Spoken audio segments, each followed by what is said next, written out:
반갑습니다, 성도 여러분. 참 한 해 시간이 빨리 흘러가는 것 같습니다. 저도 이제 올해 마지막 설교네요. 다음 설교를 할 땐 내년에 뵙도록 하겠습니다. 네, 오늘 본문 말씀은 고린도전서 10장 13절 말씀입니다. 네, 고린도전서 10장 13절 말씀입니다. 함께 읽도록 하시겠습니다. 사람에게 공통적으로 있는 시험 외에는 너희가 어떤 시험도 당하지 아니하였나니 하나님은 신실하사 너희가 감당할 수 있는 것 이상으로 시험 당하는 것을 너희에게 허락하지 아니하시고 또한 그 시험과 함께 피할 길을 내사 너희가 능히 그것을 감당하게 하시느니라. 아멘. 네, 말씀을 위해 제가 기도드리도록 하겠습니다. 사랑이 많으신 하나님 아버지, 올 한 해의 끝자락에 이르렀습니다. 주님, 올 한 해를 되돌아보면서 정말 우리를 하나님께서 어떻게 채워주시고 또 우리의 필요들을 어떻게 채워주시는지 다시 한번 생각하게 됩니다. 주님, 한 해 시간을 보내면서 힘들었던 순간들도 있고 또 기쁨이 있었던 순간들이 있었는데 그 매 순간마다 언제나 하나님께서는 우리와 함께 하셨음을 우리가 믿습니다. 주님, 올 한 해 시간들을 지켜주심에 감사드리고 또 새로운 한 해가 밝아오게 되는데 또 그 한 해 동안 저희가 또 하나님과 더욱 가까워지고 또 하나님의 말씀을 더욱 뜨겁게 읽는 그런 그리스도인이 될 수 있도록 인도해 주시기 바랍니다. 오늘은 시험에 대한 설교를 전합니다. 정말 우리의 인생의 시험이 찾아왔을 때 언제나 항상 하나님께서 우리와 함께 하심을 기억할 수 있도록 인도해 주시고 또 신실하신 하나님이시듯이 우리가 믿을 수 있는 분은 오직 하나님 뿐이심을 우리가 알 수 있도록 인도해 주시기 바랍니다. 이 시간 주님의 종이 쓰임을 받습니다. 정말 부족함이 많지만 또 하나님의 말씀이 온전히 전해지는 통로로서 잘 쓰임 받을 수 있도록 또 능력을 주시고 말의 능력을 주시옵소서. 예수님의 이름으로 기도드립니다. 아멘. 네, 자리에 앉으시겠습니다.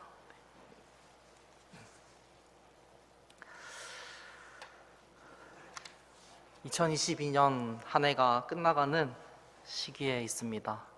네, 오늘은 또 첫눈이 또 내렸죠. 참 대구에서 이렇게 눈이 내린다는 게 쉽지가 않은데 아침에 이렇게 딱 나와서 봤는데 세상이 정말 하얗더라고요.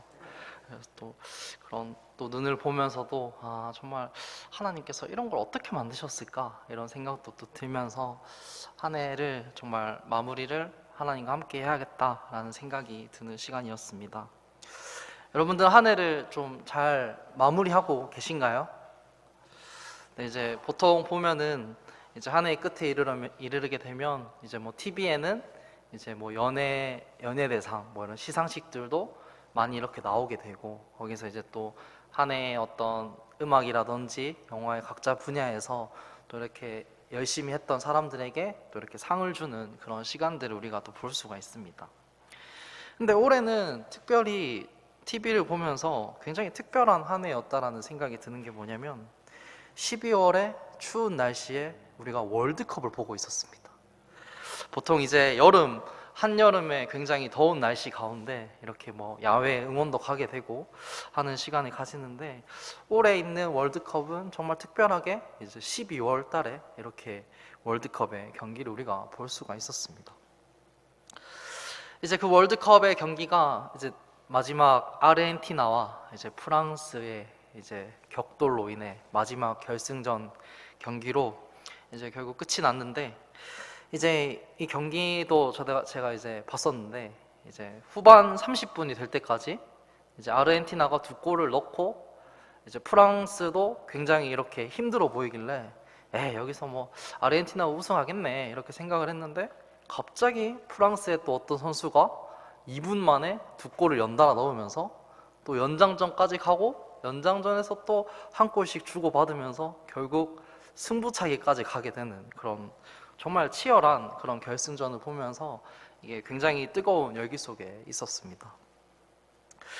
그리고 이 월드컵 결승전이 또 되게 이슈가 됐었던 이유 중 하나는 이 아르헨티나의 메시라는 선수가 있었습니다. 이 메시라는 선수가 마지막 인생에 있어서의 마지막 월드컵이 이번 월드컵이었었는데 과연 이 선수가 그 그 월드컵의 우승 트로피를 들 수 있을 것인가 없을 것인가가 굉장히 중요한 이슈에 있었습니다.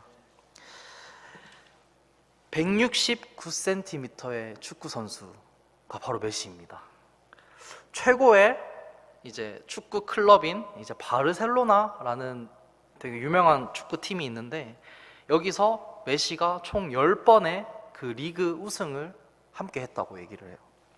그리고 코파 델 레이컵이라는 축구 대회에서도 7회 우승을 하고, 그리고 챔피언스 리그에서 4번이나 우승을 하고, 피파의 올해의 선수상에 6번의 수상을 받고, 또 총 7번의 이제 발롱도르라는 전 세계의 축구 선수로서 받을 수 있는 최고의 명예로운 상을 이제 7번이나 받은 선수가 바로 메시입니다.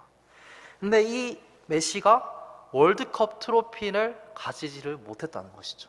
그렇기 때문에 이 마지막으로 나온 이 월드컵에서 과연 이 선수가 축구 선수로서의 모든 커리어를 다 갖추게 될 것이냐 마느냐가 굉장히 흥미로웠던 이 월드컵의 어떤 주제였었습니다. 이런 메시 같은 위대한 선수에게도 이제 인생의 시험이 찾아오는 순간이 있었습니다. 바로 메시가 부모님과 9살에 병원에 가게 됐는데, 거기서 의사로부터 이제 키가 자라지 않는 성장 호르몬 결핍이 있는 희귀병을 진단받게 돼요. 그래서 이 당시에 메시가 축구 선수로서의 준비를 하고 있는 이제 유소년 축구팀에 포함되어 있었던 아이였는데, 이 의사는 메시에게 150cm 이상으로는 자라지 않을 것이다 라고 진단을 내리고, 축구 선수가 되고 싶었던 이 메시에게는 굉장히 치명적인 일이었었죠.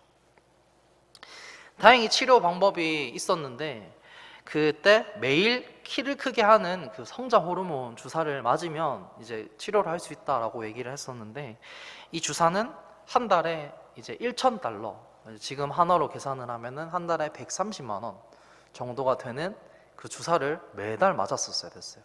근데 이 금액은 메시의 아버지의 월급의 그 절반이나 해당되는 큰 금액이었다고 얘기를 합니다.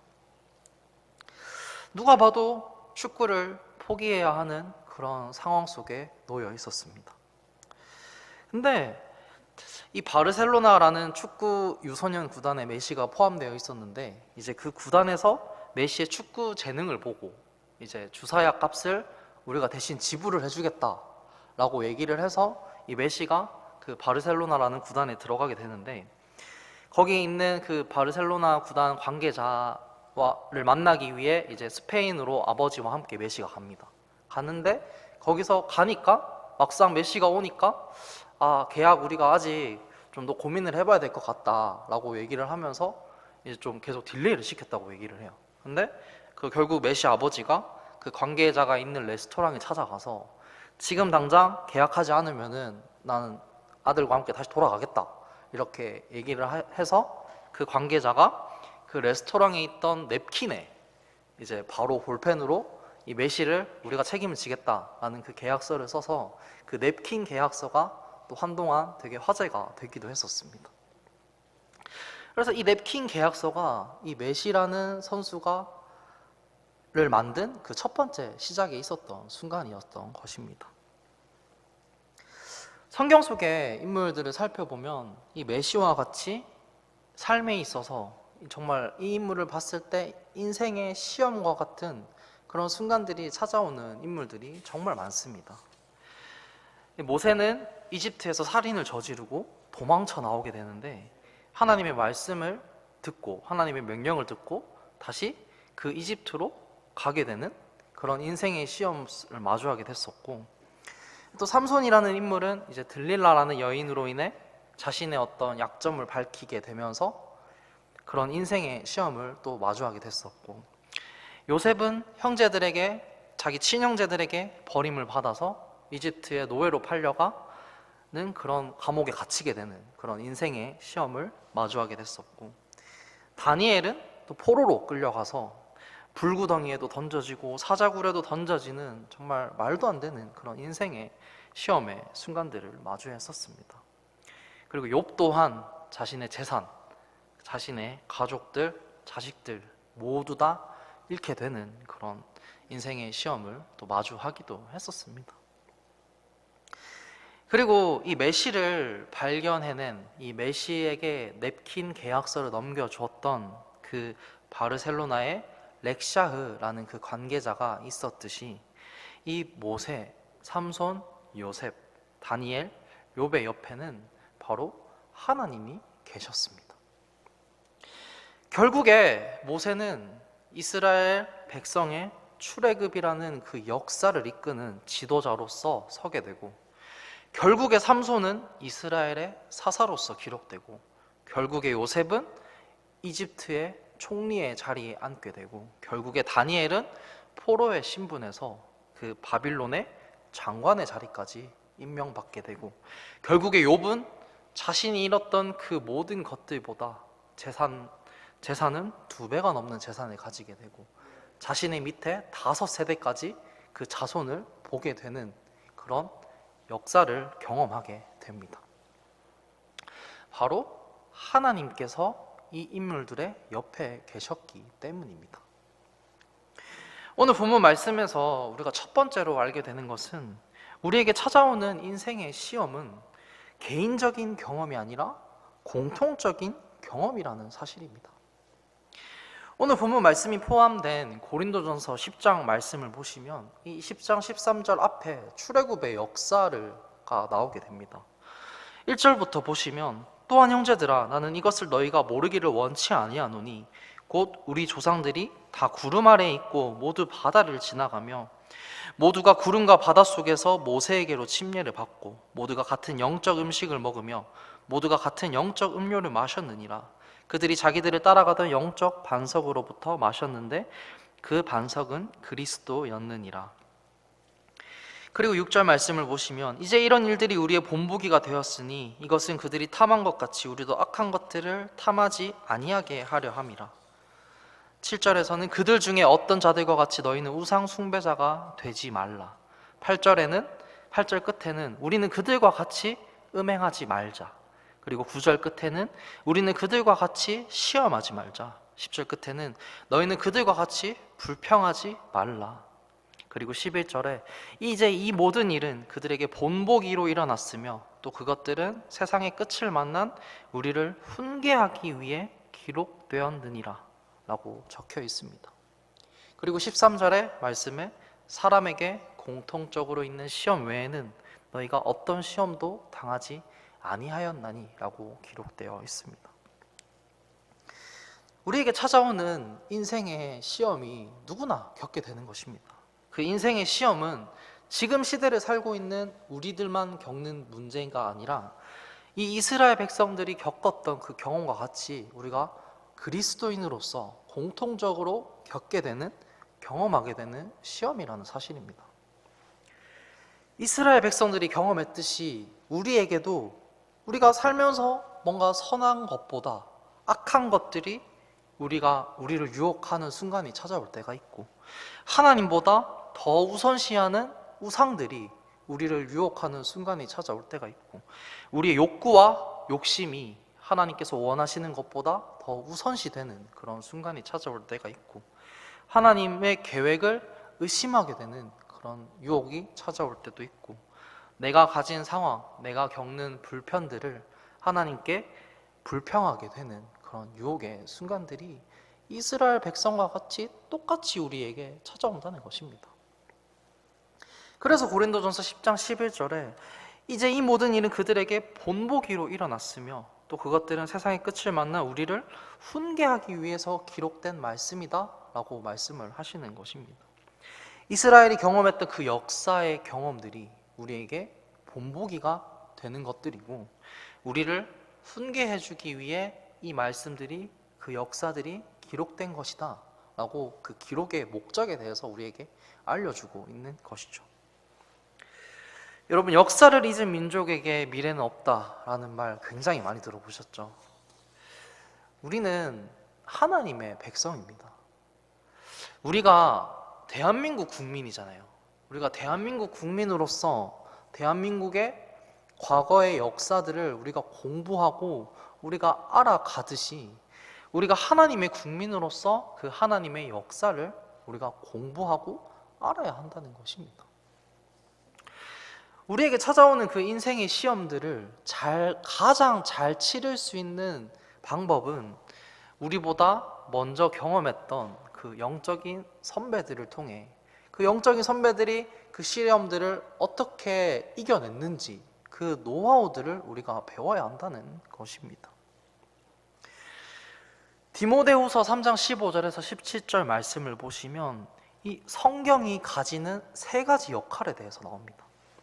15절 말씀에 또 어린아이 때부터 내가 거룩한 성경 기록들을 알았나니 그것들은 능히 너를 지혜롭게 하여 그리스도 예수님 안에 있는 믿음을 통해 구원에 이르게 하느니라.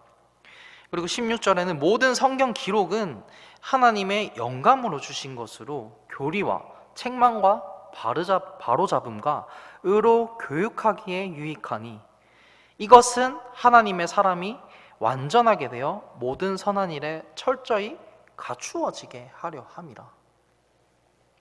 첫 번째로 15절에서 성경은 지혜롭게 만들고 우리를 구원에 이르게 하는 것이다 라고 설명을 했고, 두 번째로 16절에서 성경은 교리와 책망과 바로잡음과 의로 우리를 교육하는 데 있어서의 유익함을 가지고 있다라고 얘기를 했고, 세 번째로 17절에서는 하나님의 사람이 완전하게 되어서 모든 선한 일에 철저히 갖추어지게 하기 위한 것이다 라고 설명을 했습니다. 이 세 가지가 성경이 가지는 세 가지 역할이라는 것입니다. 지혜와 구원을 우리에게 주고, 교육을 하기에 유익함을 주고, 하나님의 사람으로서 우리가 그리스도인으로서 갖추어야 하는 것들에 대해서 알려주고 또 그 역할을 성경이 한다는 것입니다. 그래서 두 번째로 우리가 알게 되는 것은 우리에게 찾아오는 이 인생의 시험이 있을 때 이 인생의 시험은 우리가 전부 다 감당할 수 있는 시험만 우리에게 허락된다는 것입니다. 우리가 인생의 시험과 같은 어려움이 찾아왔을 때 첫 번째로 우리가 하게 되는 착각은 하나님께서 왜 이 시험을, 왜 이 어려움을 왜 나에게만 주신 것일까라는 착각을 하게 돼요. 일단 이 어려움이, 이 시험이 너무 나에게 크게 다가오니까 정말 인생에 있어서의 정말 내가 큰 결정을 해야 되거나 정말 이 시험 때문에 주저앉게 되거나 하는 그런 순간들이 찾아오면 이 일이 뭔가 나만 겪는 일이라 생각을 하고 또 내가 그때 힘듦과 그런 어떤 어려움들에 인해 그 내가 가진 감정들에 집중을 하게 되는 것입니다. 저도 그렇게 생각을 했습니다. 저도 이제 제가 뭐 많이 살진 않았지만 여러분들보다 많이 살진 않았지만 인생의 시험에 대해서 이 말씀 묵상하고 생각을 하면 항상 제가 어렸을 때 이제 목회자의 자녀로서 겪게 되는 그 어려움들이 항상 생각이 나요. 그래서 뭔가 항상 모범이 되어야 되는 그런 모습도 있고 뭐 양보도 해야 되고 내 감정을 드러내면 안 되고 나만 겪는 일인 것처럼 느껴졌죠. 그때도 뭐 교회에서뿐만 아니라 사회에 나가서도 이상하게 제가 목사님 아들인 거 다 알아요. 선생님들도 알고 친구들도 다 알고 저는 분명 얘기를 한 적이 없는데 한 번은 새로운 학기가 됐을 때 이제 숨겨보려고 얘기를 안 했거든요. 근데 뭐 어찌저찌 해서 뭐 어느 순간 보면은 한 2주 정도 지나면은 다 제가 목사님 아들인 걸 다 알고 있더라고 친구들이. 그래서 교회에서도 목사님 아들, 사회에 나가서도 학교에 가서도 목사님 아들 하니까 이거 좀 그만 좀 하고 싶다라는 생각이 좀 많이 들었어요.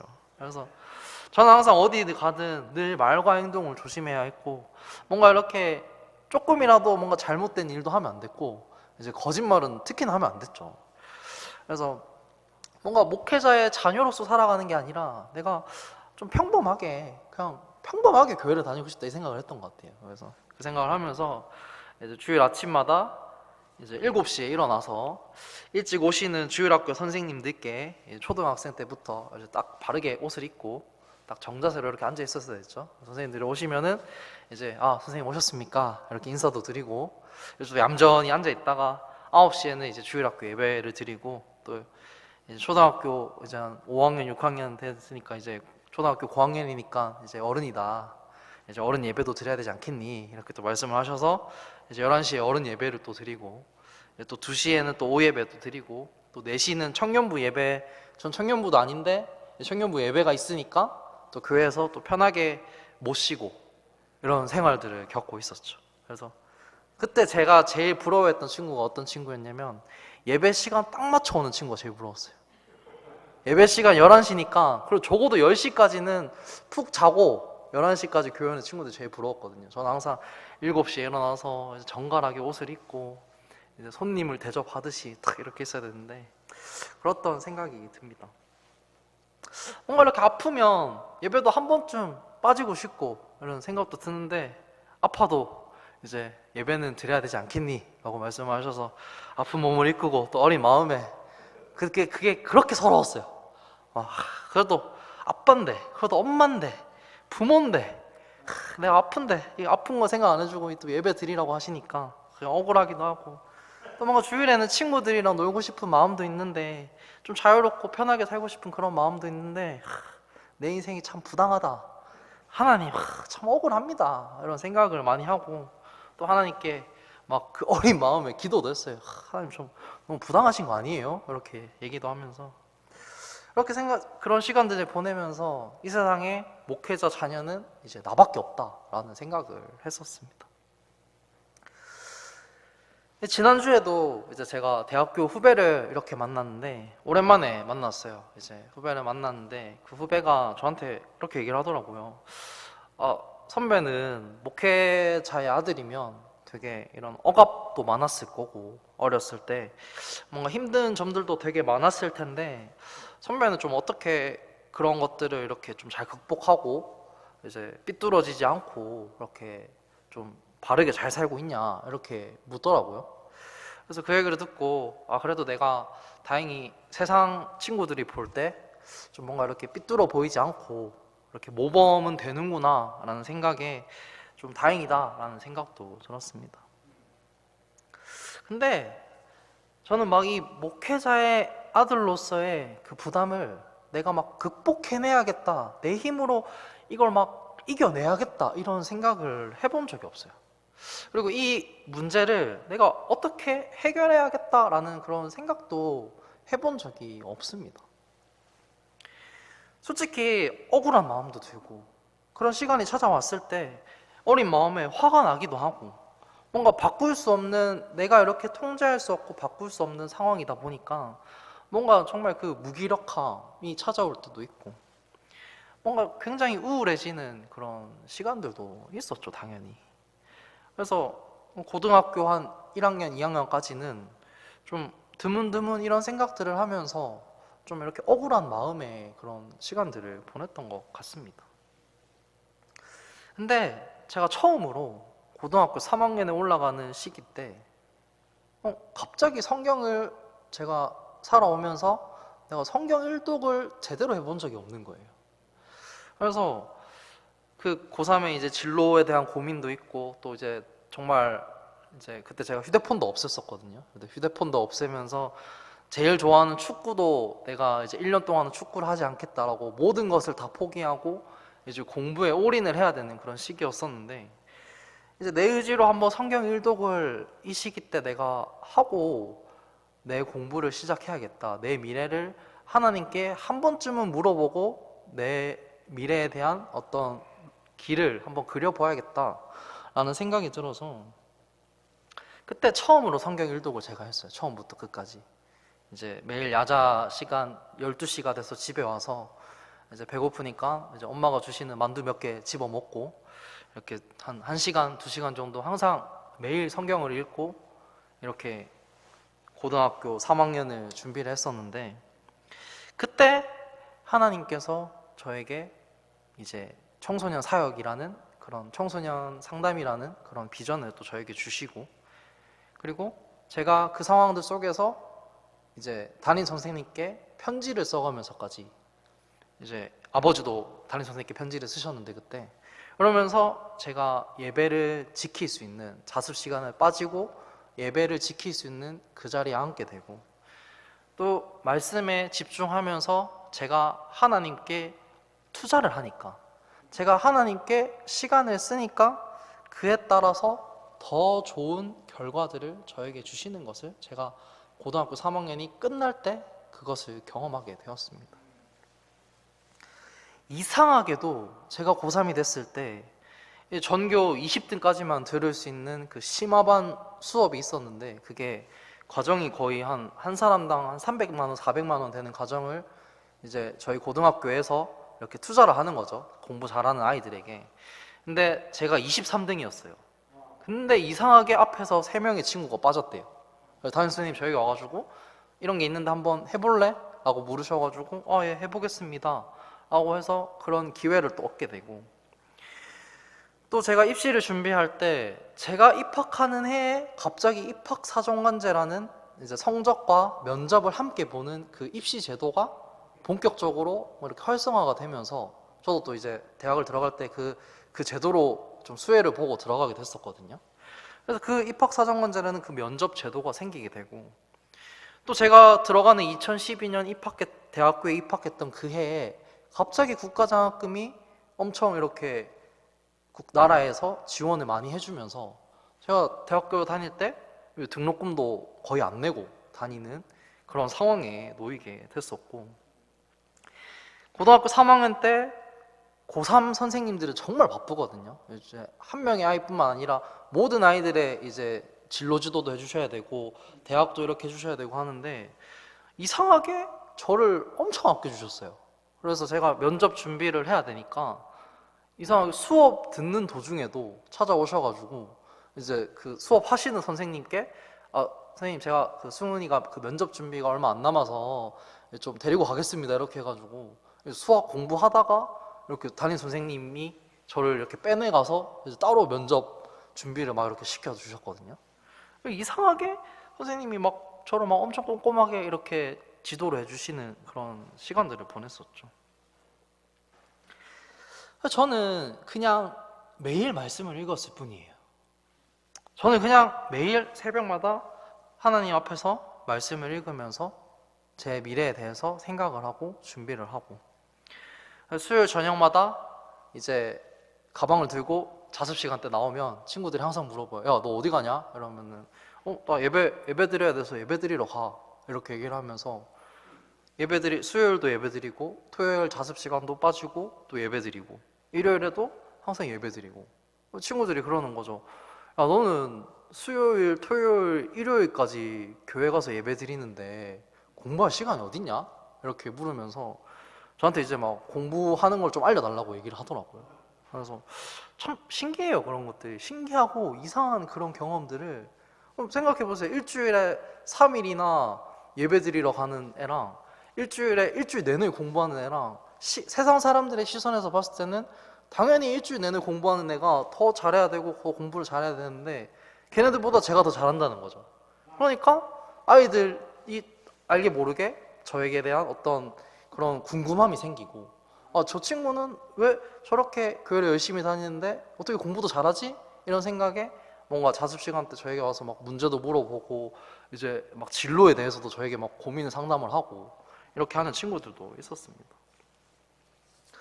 그런 시간들이 마치 이 세상이 나를 중심으로, 나를 위해서만 이 세상이 돌아가는구나 이런 경험을 하게 돼요.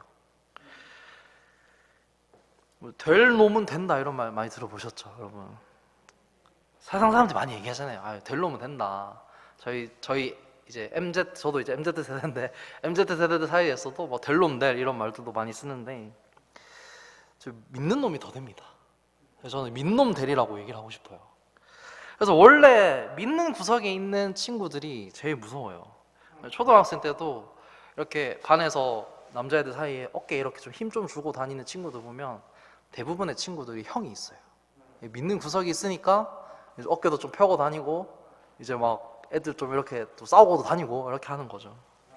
믿는 구석이 있으니까 까불고 다니는 것입니다. 하나님께서 왜 우리의 삶에 있어서의 찾아오는 시험들을 감당할 수 있는 시험만 우리에게 허락하신다고 말씀을 하신 그 이유가 뭐냐면, 13절 앞에 말씀을 보시면 하나님은 신실하사라는 이 8글자가 적혀 있습니다. 하나님은 신실하신 분이시기 때문에 우리가 감당할 수 있는 시험만 허락할 수밖에 없으신 분이시라는 거예요. 이 신실하다라는 말은 하나님께서 믿을 수 있는 분이시다라는 뜻입니다.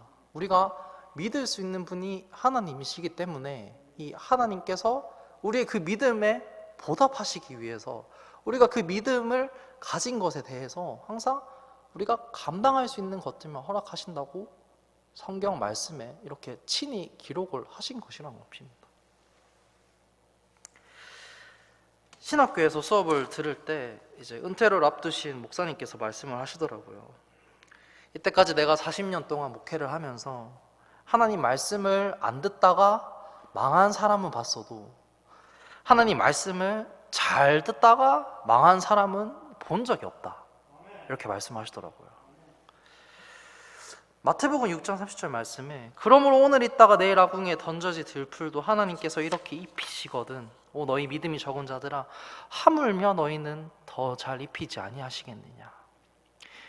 마태복음 7장 11절에 그런즉 너희가 악할지라도 너희 자녀들에게 좋은 선물들을 줄 줄 알거든 하물며 하늘에 계신 너희 아버지께서 자기에게 구하는 자들에게 좋은 것들을 얼마나 더 많이 주시겠느냐. 누가복음 11장 13절 말씀에 그런즉 너희가 악할지라도 너희 자녀들에게 좋은 선물들을 줄 줄 알거든 하물며 하늘에 계신 너희 아버지께서 자기에게 구하는 자들에게 성령을 얼마나 더 많이 주시겠느냐 라고 말씀하고 있습니다. 악한 부모들도 자기 자녀를 위해서 좋은 것들을 줄 안다는 것입니다. 선하신 하나님께서, 신실하신 하나님께서 그럼 도대체 우리에게 얼마나 더 주신다는 것일까요? 하나님은 신실하신 분이십니다. 하나님은 우리가 믿을 수 있는 유일하신 분이십니다. 우리가 감당할 수 있는 시험만 우리에게 허락하시는 분이시라는 것입니다. 그리고 마지막으로 우리에게 찾아오는 인생의 시험은 피할 길이 마련되어 있는 시험이라는 것입니다.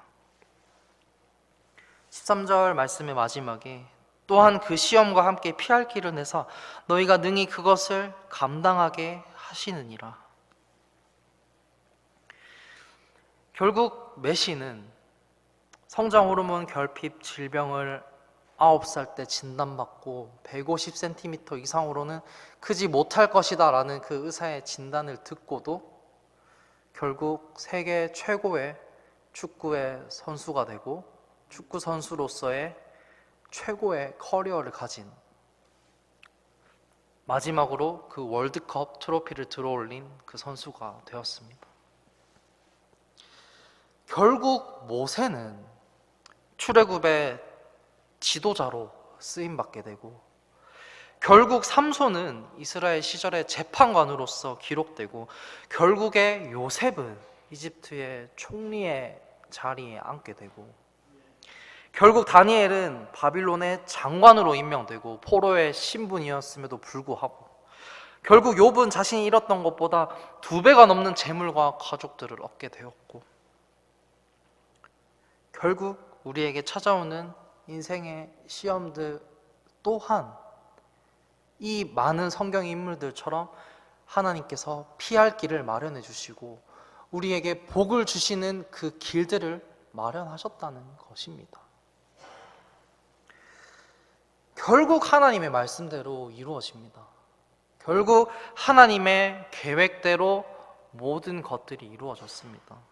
결국 성경에서 기록된 대로 베들레헴에서 예수님께서 태어나셨고 결국 예수님께서 우리의 죄를 대신해서 십자가에 못 박히시고 피 흘리심으로써 우리의 죄를 대속하시는 그 대속을 하셨고 그리고 결국 예수님께서 죽으신 게 끝이 아니라 3일 만에 다시 부활하셨고 결국 예수님께서 사람들이 보는 앞에서 하늘로 올라가셨습니다.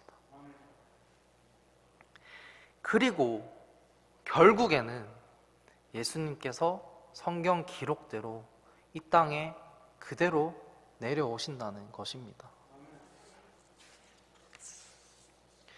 결국에 우리는 예수님을 만나고 하나님의 자녀로서의 자격을 가지고 천국에 들어가게 되는 사람들입니다. 우리는 구원받은 모든 사람에게는 하나님의 자녀가 되는 권세를 주셨고 천국에 들어갈 수 있는 자격을 주셨다고 성경 기록에 말씀하고 계시지 않습니까?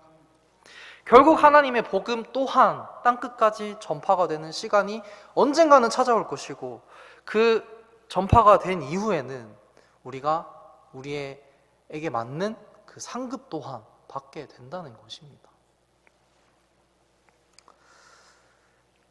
사랑하는 성도 여러분, 올 한 해를 되돌아보면 많은 시험들이 생각이 나실 수도 있습니다. 또 내년에 우리의 삶에 있어서의 어떤 시험이 찾아올지 우리는 예측할 수 없고, 우리는 준비할 수 없고, 예방할 수 없습니다. 우리에게 인생의 시험이 찾아왔을 때 우리가 기억해야 할 두 글자는 결국입니다. 결국이라는 이 두 글자를 우리가 기억해야 합니다.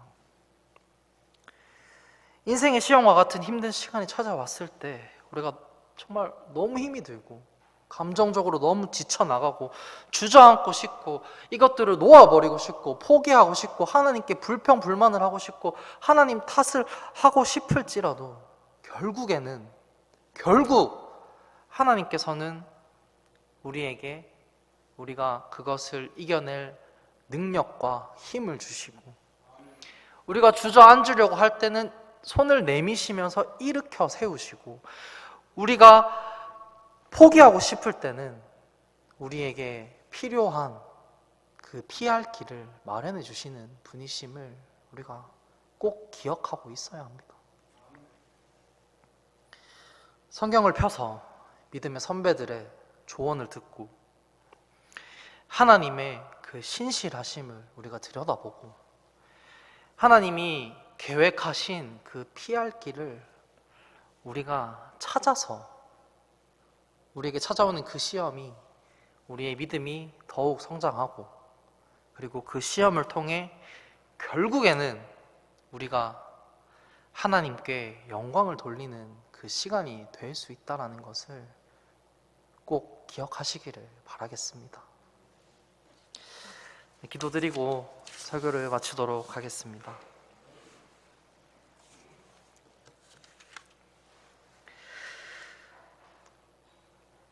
살아계신 하나님 아버지,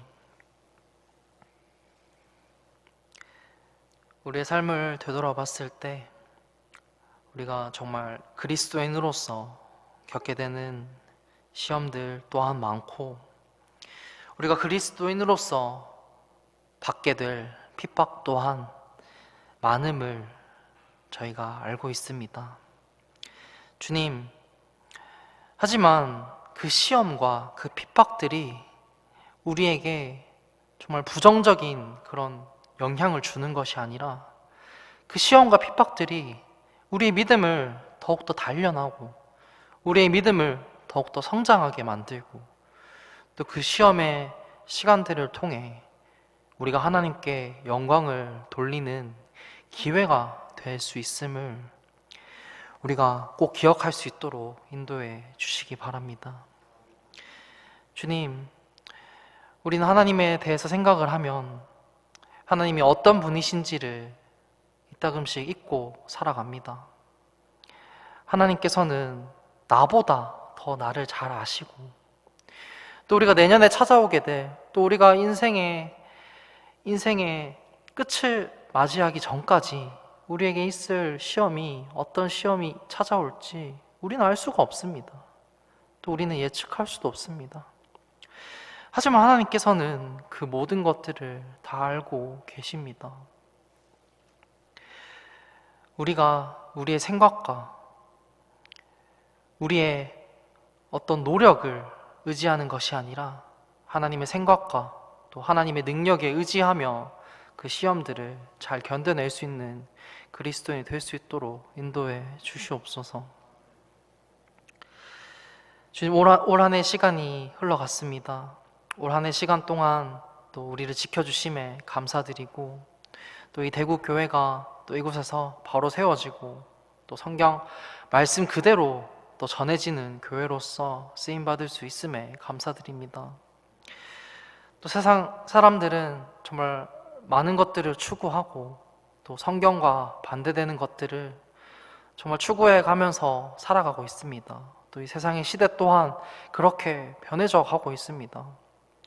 주님, 하지만 그 변화 가운데 우리가 믿고 또 우리가 지켜내야 할 것은 오로지 이 성경 말씀뿐임을 우리가 알고 있습니다.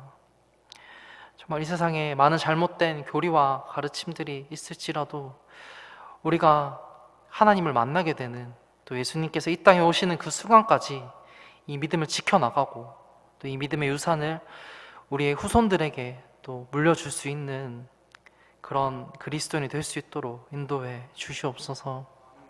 주님, 내년의 계획들과 또 내년에 하나님께서 우리의 삶을 통해 역사하실 그 경험들을 정말 기대하게 됩니다. 정말 그 사랑의 하나님의 손길과 또 그 역사적인 경험들을 우리가 또 기대하면서 한 해를 잘 마무리할 수 있도록 인도해 주시옵소서. 이 모든 말씀 예수님의 이름으로 기도드립니다. 아멘. 예배를 마치도록 하겠습니다.